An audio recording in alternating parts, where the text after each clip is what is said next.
The song will not even resolve. Surely David lim na ren anay tanong.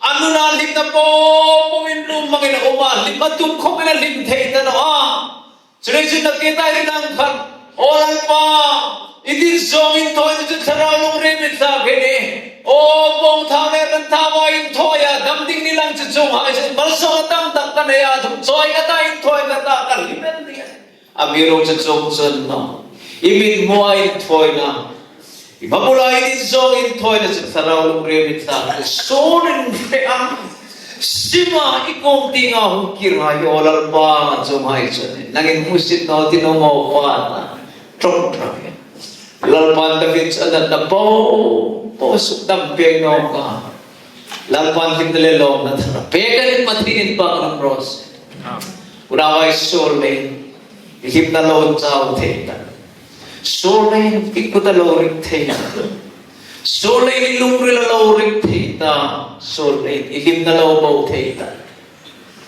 boy sa ko lang may uwan solay na mihepso rebil lim na dingay na ile patil na kahangli may itong kamay na solay na miheka nangka mititsun lim na dingay na ito ay lim tayo na itintra na to na hek pa lim tumla ka nang matintra na kanong hek at siya lim tayo nga ino tini ilim na kasuli ng drug at ano itintra na to ay kan hek at siya lim tayo nga ino tini inglay na ilim na kasuli ang drug bag siya ilim na kasuli ngemekan solid na bihek papa ay rino na yung lim na chinbong lim na dingay na miyan lim ko minay hibitay miyan no ko minlom na dingay na yung kovelen solay na yung law lima ay tanawa law lima limay itong kumalim tayo min solid ay lim na min rupe ka baitaw takayin sa ako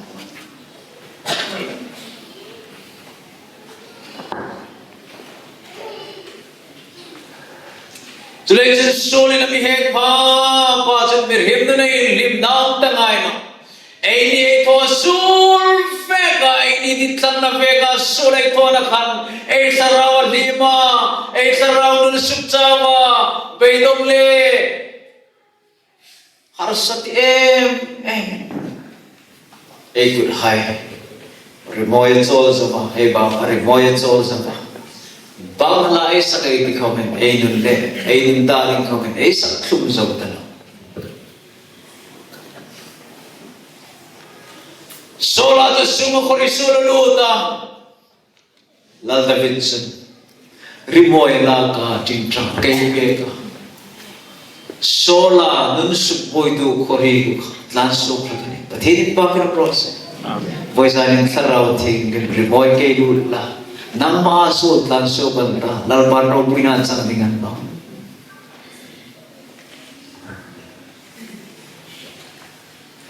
napatlan mang kailin na kovel vokbu inarak kapas retele pasi arin suri na sora kay kaugnan dit non kom thau ba kapag din fin kapay na lo fakseng lo now takalo hay mana fakseng lo hay mana kapahaw sa nanse na kay now takilay ng liya pigra matitingam ka ni kompo kata kapag ting feng kate baba namin sunalay ng mamin watin kalaw susunan ni now pain mugta kamkanta no ting kata aw namunan na ganito ka napatan mang kaharasyo ka at sugal jaw nilawin o suksulen rin pangayam nila sa natang no tingin pangumting ang panani voice anin tausok lang na pakumting panahitam namin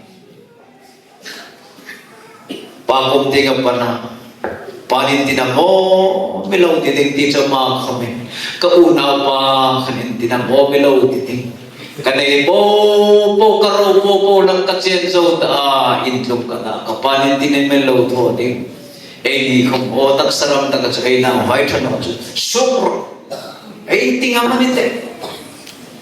Iraw po ikaw daw na iman na yung to. Inun sa isim no, dyan kayo na rin super. Nauding kami ka dito, no? Jeff, may hindi nga man ito. Solid train of naman natin. Asolan sa mga kumaheg niya. Kapag kung kata, hindi na mo kapal na milaw po. Pinsan nila ako sa utak. Kiro amin din. Ang nolay ko una pa rin tinamamilaw ko. Poko. Katsukat lumuting ni Sheila. Isilo ka na, ya pakadami si Vera ting kata. Johnson kapakog ting Vera. Himo na yung sundam na akong noni kapag ina-fox. House na natamdag ko. Johnson na si Sheila. Bagong ting sa min solaya limpumin mo, solaya rano, bagong ting ang panta. Natakawang lain ang pahit, law mo. Pamingay ng atimay. Susi manapa ang kirsalungin sita. Panalaw ngay, damte yung tumakan. Susi mamukan. Pakumong tuma, panalaw,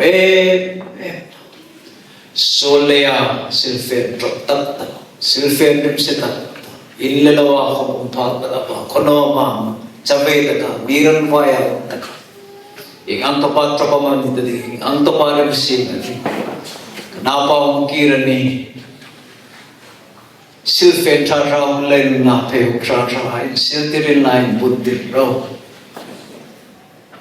roy puita kan cheno ka Asuna na sila ko. Pakong di ka pankan, timno impressing pumin. Nama imukta kong kantanoti impressing pumin. Alpalungin apangay lang at sangka kantanoti impressing pumin. Pakong di ka pan drog asul sima pakong di pan misul. Napatan mang ka. Apana nga ay dapat ka. Unaway ko isa ng kapipala nga ay pwede. Siya, kapana mi nga ay pwede. Solay ko isa ilaw liam, kalaw liam. Solay kalindayan rumang pegi na umte. Sa nilesong nilepakat ikon mangganen ro insumatam na ikurlutam. Inumay tatingin dam na iting sa minaw na tiyay tatingin sarang putsong tuletam na purto iting sa mga. Unaway din nun sa ngayon. Insukos at naging follow-on, inlalaw rang ito. Sa naitayang kavera, umnay ito na isang truship. Meron ito ko isa din ito malalpalo, tiro kasi doon sa ngayon kay. Eh, follow-on sa nalekos at natinreng ay ito na ito. Eh, ito malalpalo. Itsumalalpalo. Itsumahilalpalo.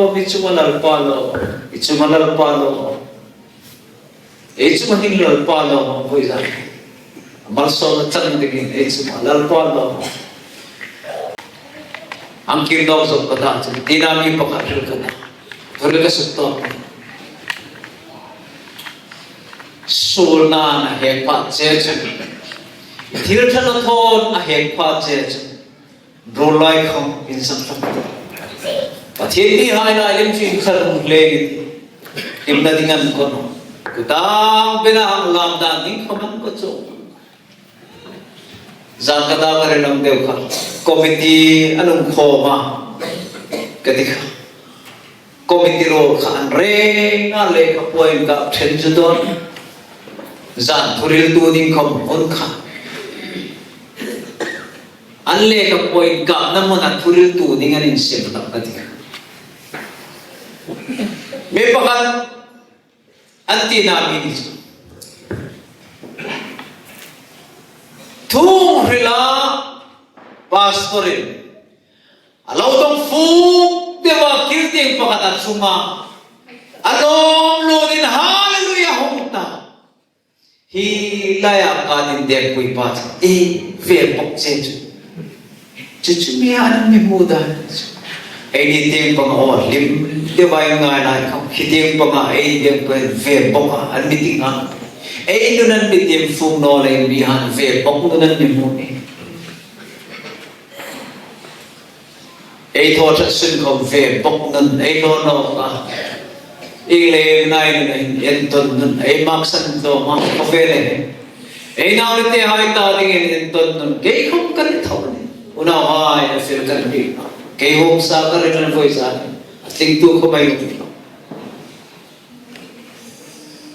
lấy cho nên số là lấy con lồng đó đã ấy tình nó là lấy ta nó lấy bắt hết là cái hay là lấy nếu như nó số lên tuần cuối hai lim nan mình lúc kia cả là bắt lồng là đinh phim lồng cái này mình đang sụt tới là bắt lồng là đinh rem bút hay lồng đinh này mình số lên là sụt tới là cái này bây giờ nên phi cái gì vậy inun naman ruka paisa ni pasal ini nunan ruker the numai nunan ruker the naw le hai nunan ruker paisa ni nei numai naw hai tu không mai sắc no mai mani voice ngai mani nen sing lai hai kami nen sing ro egi na he che ba thiên mal so na tara mal so dom thei lo dinga ei ni tem pa in pum pe dinga long so dinga ai cham tum po a prem mi sir tu sul mi het tu e mana pisa mel phero su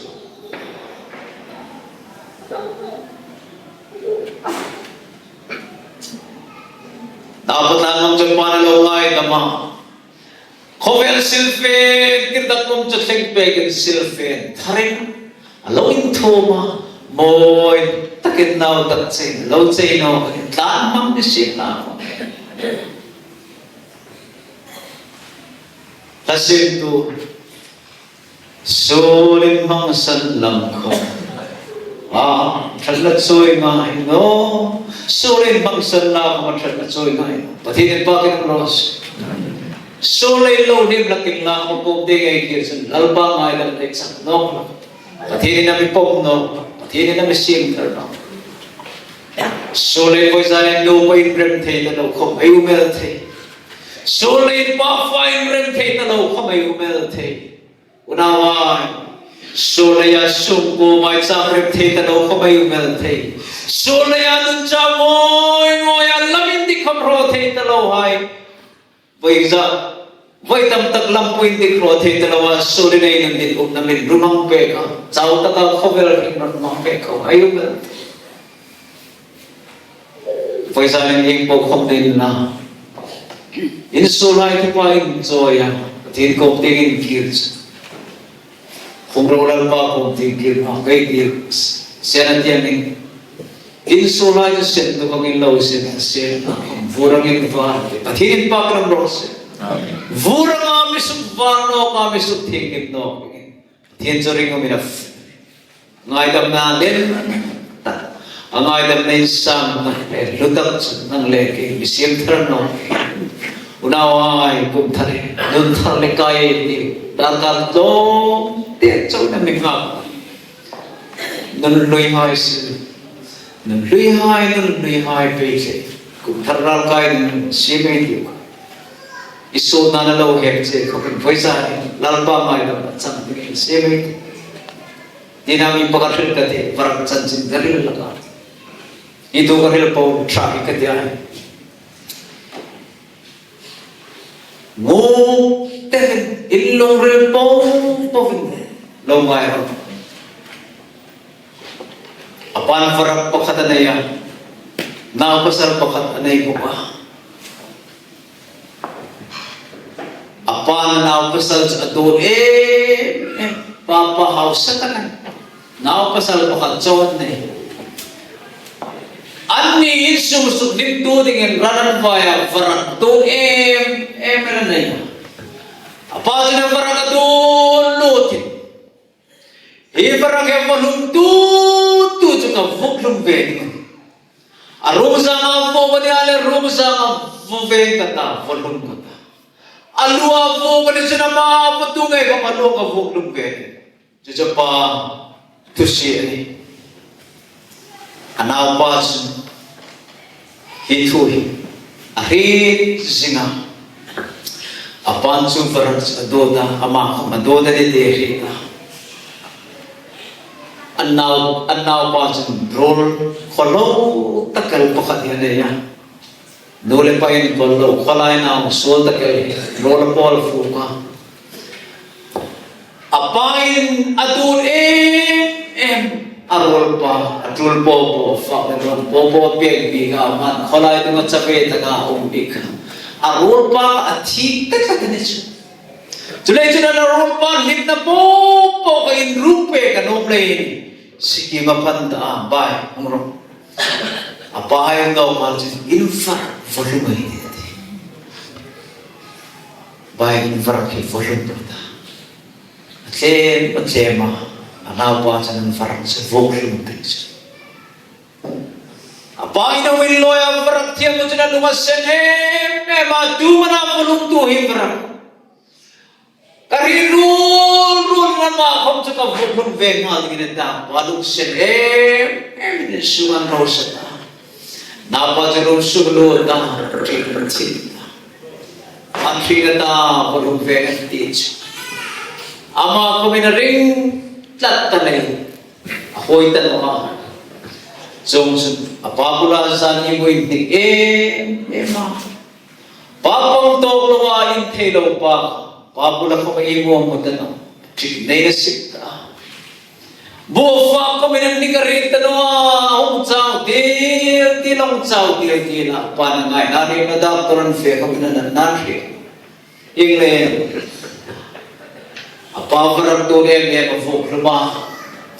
Apa na ritok tu nama ka mafuk rumah ni tiri lain asuk so na kana hek talain. Arjita limna ita na papula kan limna ita na lom na kapana ita na buafa ka manan ita na zar ka manan hinchong ta na sawin boy chen ang chau tir ta. Apan boy imidua imina ina nanur boy emana panan nakanenyo. Padu ka na ino. Alam mo, yung harsan na. Narisin na pa na fuklong tingin na tiris. Harsan na rin ng boksi. Sa mo'y na unta. Apabay nung dyan ka na, kaya tsaw tingin ni, tsaw si tingin ni, Dr. Feb yan, narisin, narol pa, hilaya pa. Irol pa, imol pa, makola, mapoy, voice yun, picnic at foy ka sewa, takin itu kan faktor din siya ang tarol pan ka field motorin ang fiya takin ang pan ansuk limpuya bola ang soya ang hindi pora pan him takin ang hinpasan sa pan ang limnota feng kata papulas afarang fukin ko fasilita kati avanto de pu inva ati harak ati manno inva ati sarkat nawa limeme ko so ikasa kimnare no asuk sola mo kanang yek no pa alim nai po azuk chilfong fan hindi ka naman no boy man li harasat na pa nakanay harasat na kanay anan fa no Aru kala kina mobile tingin ta siya tlawin vaya Johnson Tina suli nung apan suk pangay bukay suk limno tingin na truy no ka Johnson anvan suk limno ka tayo ka pala ng suk lima ang indoy voice yung ati ninita mati roll pay na doon big ring voice yung ka faril tak inva atino ka at chow tanong Pwede mo hindi ka naman loy na ka. Johnson, apayin, sud ko sa kuna nga boy. Ima nainat na nainay. Harsan nainay ang niriro. Pa. Mga isip. Pa kung sinang mga manang. Ako. Ang boy, imi harsan na sa niriro. Pa kahit ito katitingan no kahit ito katitingan no shurabo tinote pa tu bitim ro tinote ke boy tino rin kap mga itse ta panto em now su ko in irchuk tu in a fo boy ka mga itse tinoro ati behel darabo pa mit katino ding tak mo tinoko o tinod ka mga itse no kanawin ni alam mo pa Chuta katse everak kai fungai ni kahita avolum tu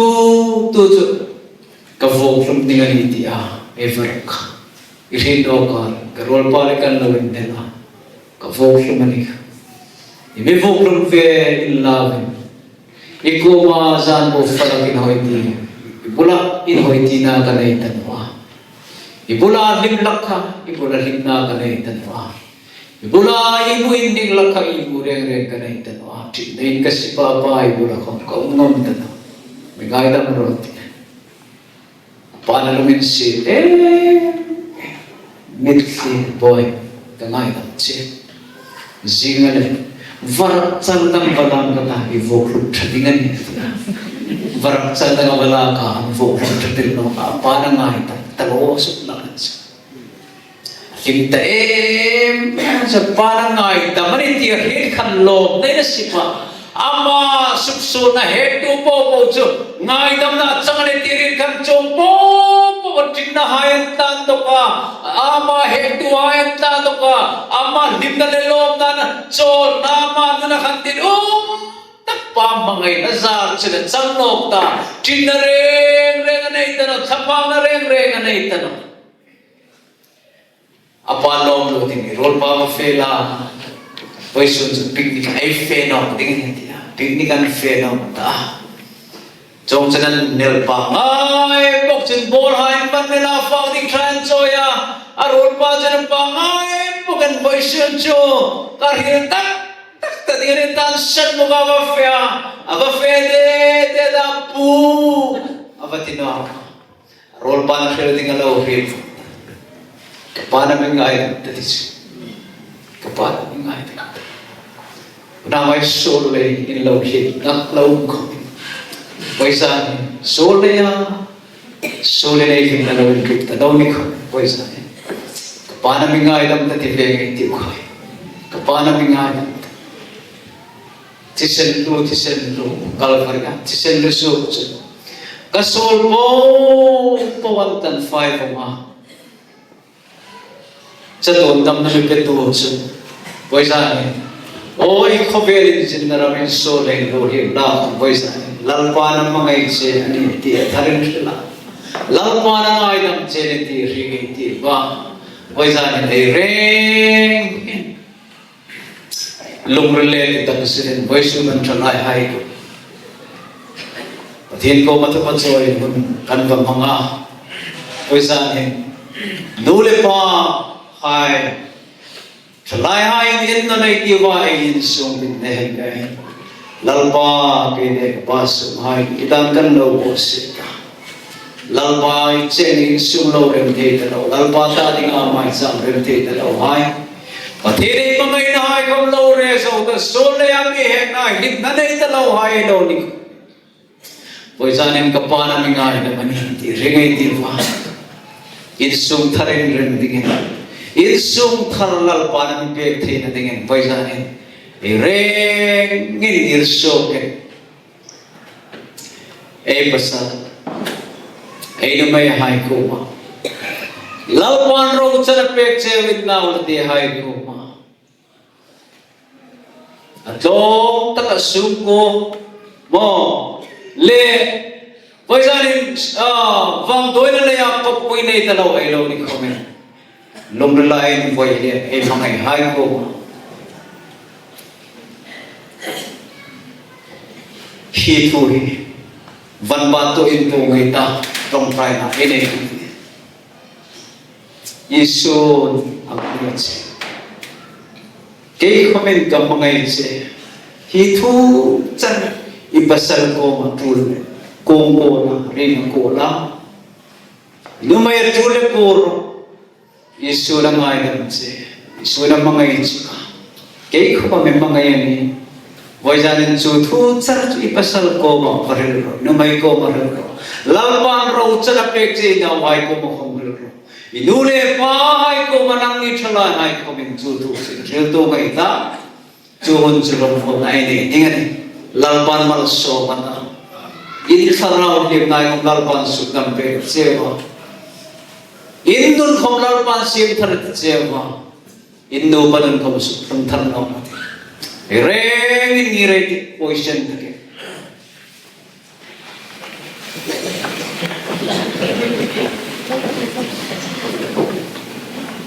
so leya sao na so leya ger kai lo ko min lalpa na mi kai ra lo ile lo ko min poisa ne lalpa ne sim thar no the poisa ne e na mon sen in sen to kai ta Kalau kami kau puyo mah, kalau kami